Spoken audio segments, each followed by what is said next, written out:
Hi team. I've written a book, Still Now, a guide to inner peace through spiritual awakening.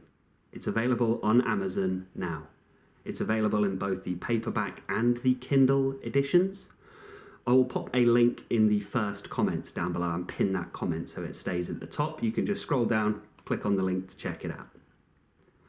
I wanted to have written down my clearest, my most direct and my simplest advice on finding this secure and permanent inner peace that I have been so fortunate to find for myself through these powerful and profound spiritual practices, principles and teachings that I have learned and practiced over the years.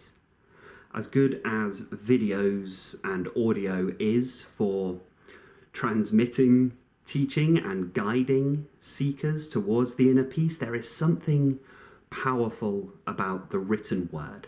So that's why I wanted to just have written down a very clear, a very direct, pointing directly to inner peace. And I wanted to focus on the inner peace aspect. There's a lot of guides and a lot of books that speak about the kind of the metaphysical and we're speaking about consciousness, which is all good stuff. You know, it's beautiful stuff. But I wanted to primarily focus the guide on grounding in that permanent sense of inner peace, that true serenity, that true tranquility, the permanent tranquility that is not subjected to the ever-changing external and internal conditions of the world. This profound, eternal stillness that anyone can find. All you need is consciousness and the present. And you can always ask yourself, are you conscious? It's a great first place to start. We can start right here, right now, this journey to inner peace. Are you conscious? Are you aware? Are you consciously aware of the presence of being right now? Are you aware that you exist now? The answer has to be yes. It could never be no. And is it the present moment now? Is it now? The answer to that question is always going to be yes. So we've already started this process right here. So I wanted to focus on the inner peace aspect of this spiritual awakening and just have written down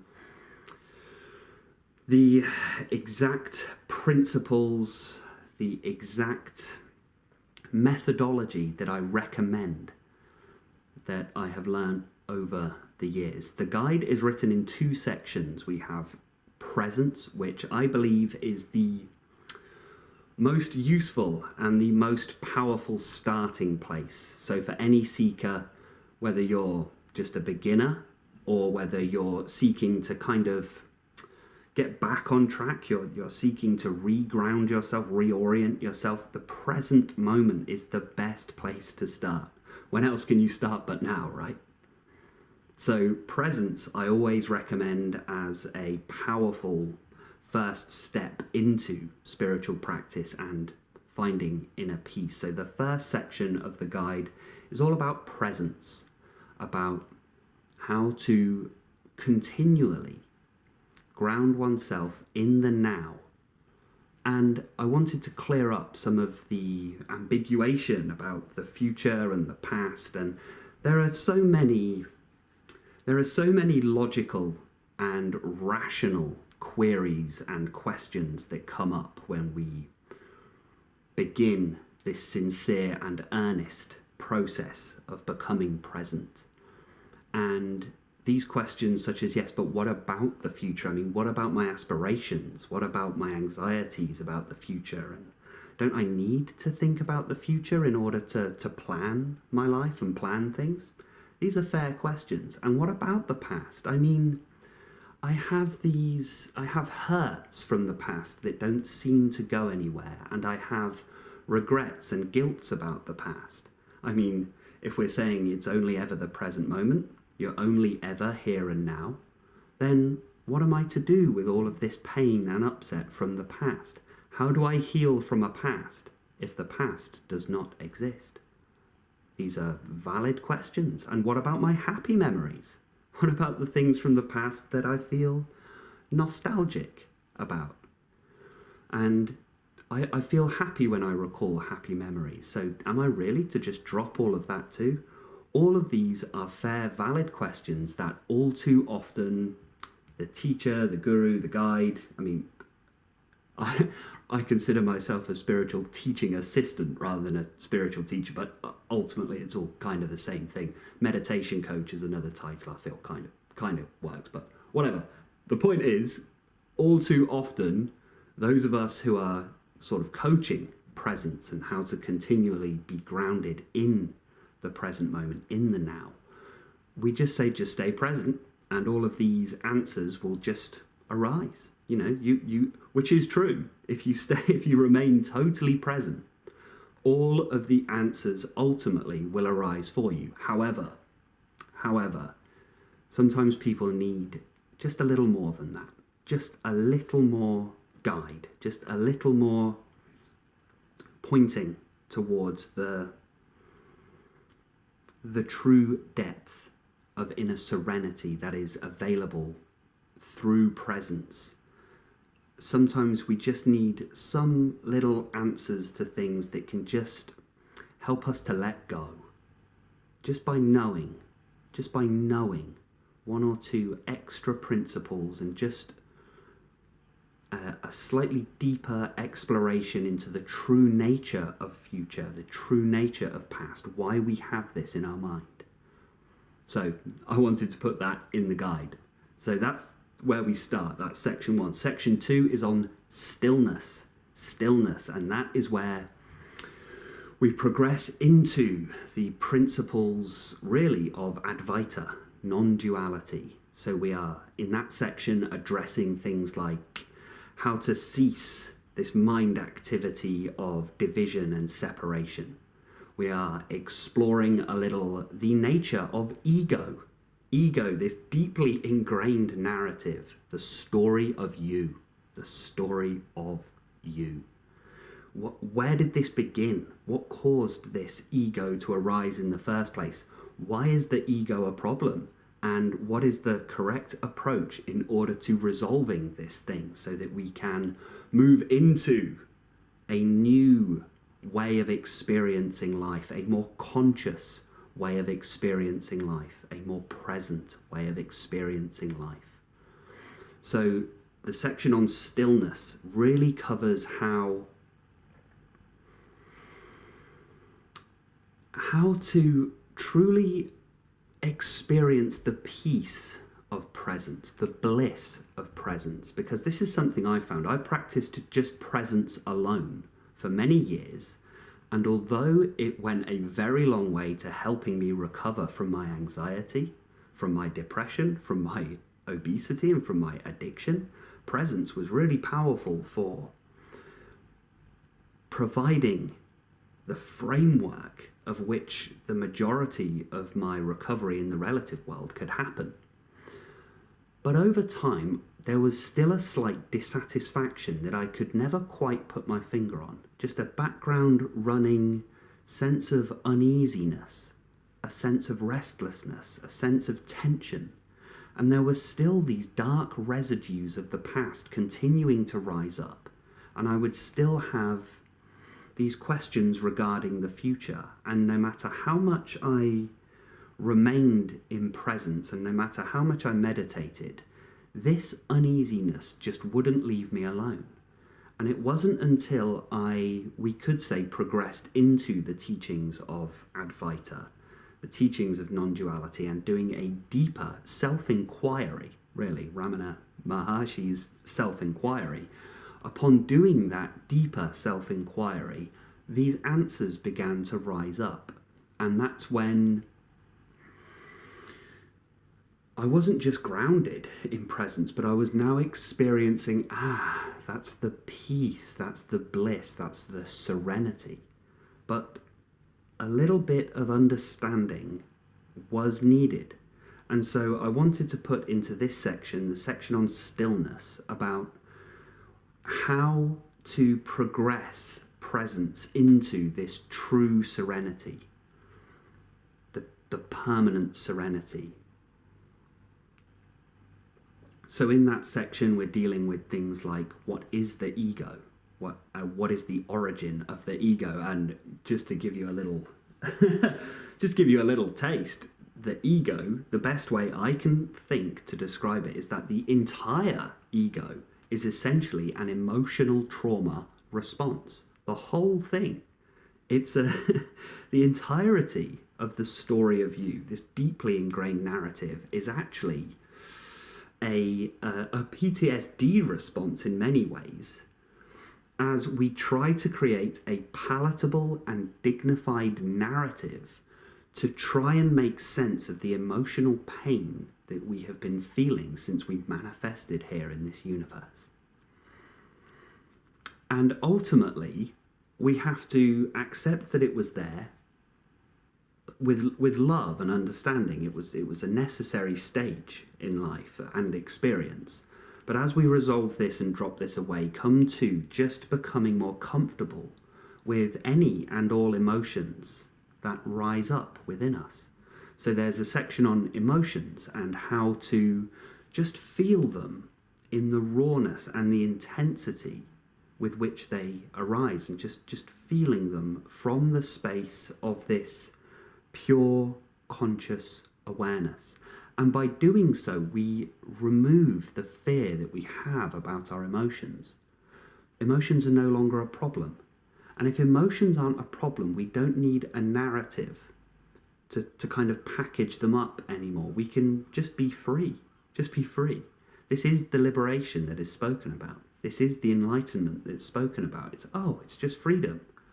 And it's not a sense of getting away from emotions, trying to make emotions disappear. It's becoming so comfortable with any and all emotions that they're just no longer a problem. And so we come to this space of peace by working through things like understanding the ego, why it's there, why it's a problem, coming to understand about what's the awakened approach to dealing with emotions, and how do we reconcile this really difficult, really sticky issue of the past. But I have these past hurts, and I don't want to let things go because all of the injustice, but that's all contained within the story. And what about our regrets and things like that, and the things we feel guilty and we feel shame about, we feel ashamed of? How do we let go of all of that?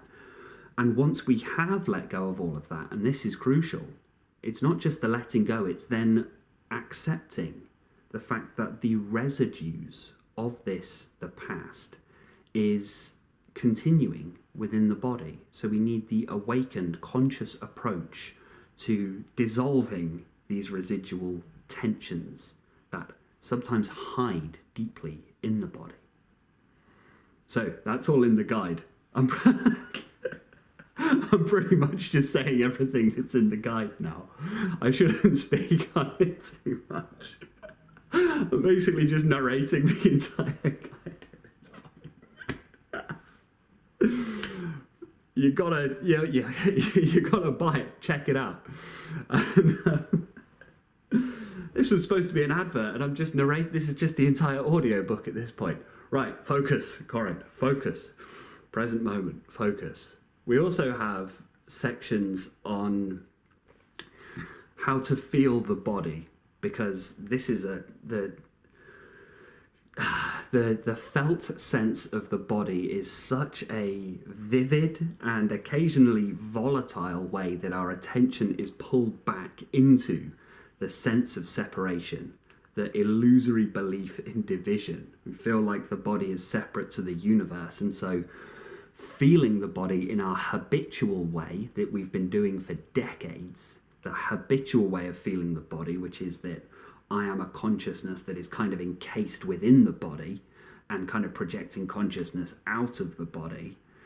That's the habitual way of experiencing the body.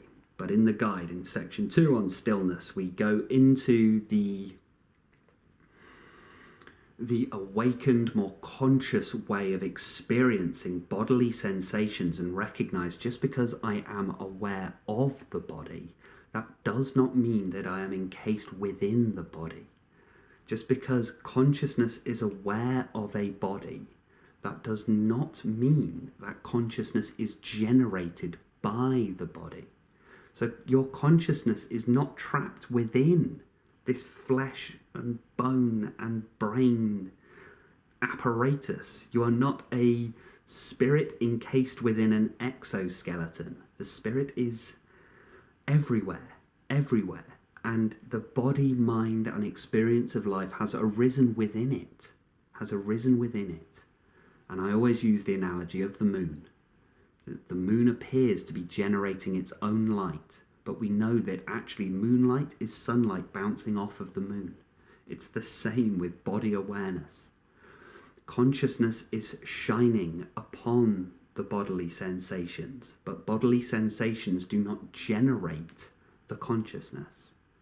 It's all there in the guide, just step by step, step by step.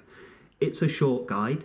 It is short. I've actually left a lot of things out of it. There were huge sections where I was like, I'd gone off on tangents. This is why I wanted to have things written down, because I know in my videos I tend to go off on tangents. I've already done it in this video. I tend to go off on tangents, and by having something written down, it means I can edit and delete the tangents and just stay purely to the gold at the center, the diamond at the center, and get rid of all the stuff around it. So it's not a flowery narrative kind of guide. It's just a very direct, very straight to the point. And so it is very short at just 10,000 words. 10,000 is quite a significant number in Zen. The 10,000 things in the Tao Te Ching. I think the best spiritual guides are very short. I mean, the best spiritual book of all would just be a single blank piece of paper. But I don't think I could get away with selling that, unfortunately. Maybe when my confidence grows, I might do in the future. But the point is, the best spiritual guide would really just be a blank piece of paper. The highest teaching of all is silence, as Ramana Maharshi so eloquently put it. But the next best thing is a very brief, very short guide. So it's a short book, but I've tried to put everything that is crucial in there. So these are all the most crucial, fundamental points that I think any seeker should have a firm grounding in understanding of. And that is still now.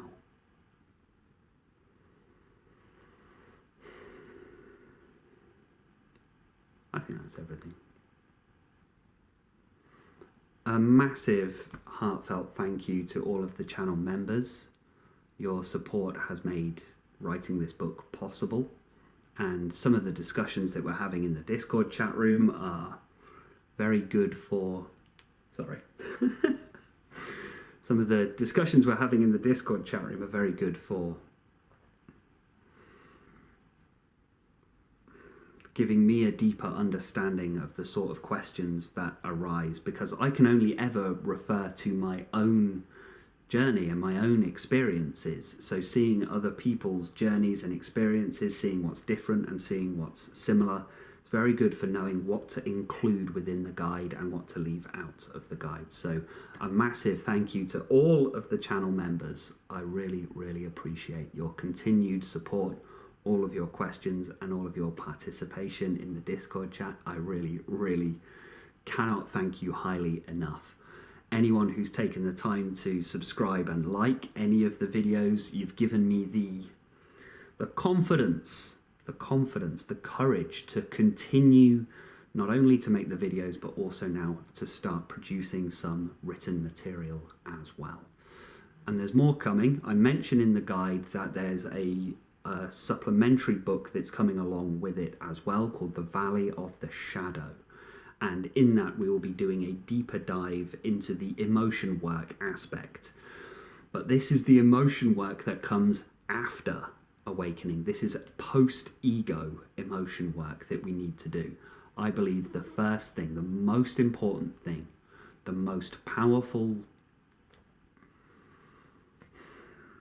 first step on any spiritual journey, the journey to true inner peace, is to have an awakening experience. It has to be experienced. And we have to experience the shift in the position of consciousness and understand the true self, the true identity. Because the identity is not tied to your body and brain. Your real identity is as the true self, the permanent self, the infinite, universal consciousness, the pure conscious awareness. That is the true position of your identity. We can't just have this as an intellectual understanding. We have to come to it experientially.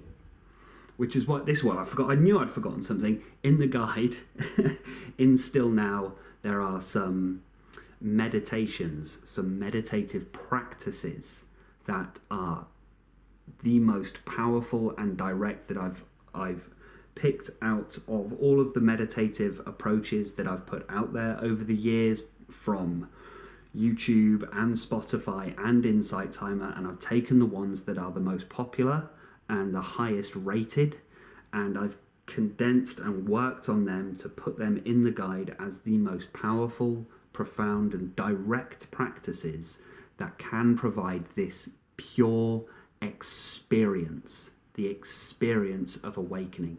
Even if you only get it for a split second, that was what I hoped from this guide. If you read the guide and only had a single flash, a single split second Kensho experience, then the guide has done its job. and I'd be able to die happy. Even if one seeker had one split second of a flash, I'd be able to leave this world a happy man. Why? Because I know the value of that. Because that single flash illuminates the entirety of being. A single flash illuminates the whole being. And awareness is key. Once the consciousness is aware of something, then it can light it up, and things are going to be so different for you once you've had that flash. So thank you to all of you. Thank you to all the channel members, anyone who's taken the time to hit like and subscribe, and now a massive thank you to anyone who's clicked the link and even if you've just had a look at the book. That's more than I could ever possibly ask. But if you're feeling generous today, please feel free to go and whack the old order button on Amazon, and feel free to leave a review as well.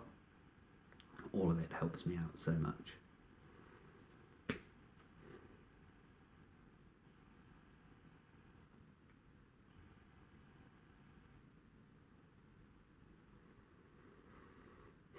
What a journey, team. What a journey.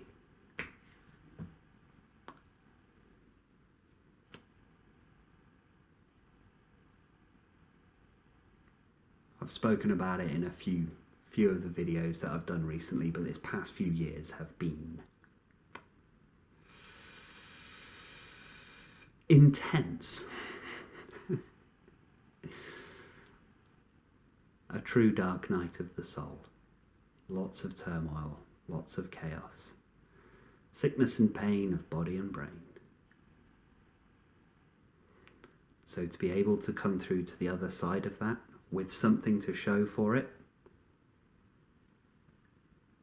I'm just grateful.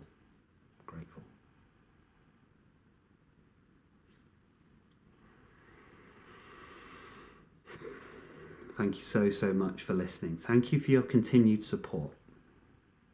If you've watched this far into the video, I imagine you're one of the people who watches all of my videos all the way through.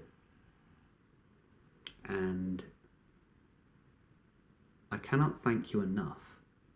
Even if you're an individual who is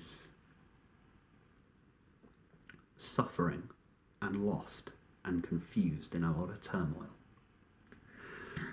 And you found my videos because maybe because of the addiction stuff, or maybe because of the mental health stuff, or maybe some of the support with the spiritual awakening stuff. And you might think that I'm giving a lot to you. I just want to say the fact that you watch these does so much for me as well. So I have a huge amount of gratitude to you. Your healing, your continued diligent seeking for relief from the suffering that you're in is so powerful. It's the most powerful thing you can do. It really is. And by healing your suffering, you're going a huge distance to removing a dark part of the shadow from the common stock of humanity as a whole. So, thank you. That's everything I have for you today. Take care. Be well. And stay present.